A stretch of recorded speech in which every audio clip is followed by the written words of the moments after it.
In 1935, the Reichsluftfahrtministerium, the German Ministry of Aviation, issued a new challenge to the German aircraft industry to replace the now outdated Heinkel He 59.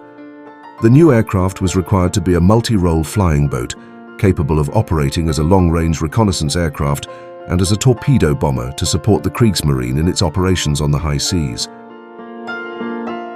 Blohm Voss, already renowned for unconventional engineering solutions, took up the challenge with an ambitious design, the Ha 140. A flying boat which, thanks to original technical choices, promised to combine versatility and performance. The first prototype took to the air in 1937.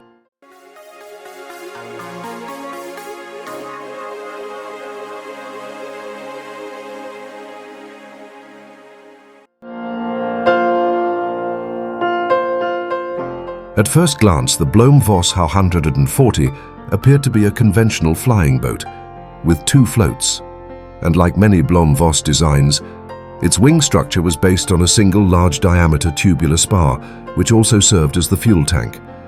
This configuration optimized space and contributed to the strength of the wing. The true innovation, however, lay in the variable incidence wing.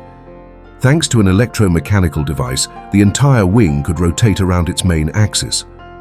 This feature improved water landing maneuvers in rough seas, provided the pilot with superior visibility, and protected the engines from saltwater spray, reducing the risk of mechanical failure. It was powered by two BMW 132L radial engines, producing 800 horsepower each, giving it a maximum speed of just 320 kilometers per hour. On board were a pilot, a radio operator, and a gunner, positioned in a rotating turret on the nose. The main armament, consisting of torpedoes or bombs, was carried in an internal bomb bay integrated into the fuselage. Despite the project's qualities, when compared with the competing Heinkel He 115, the Commission opted for the latter.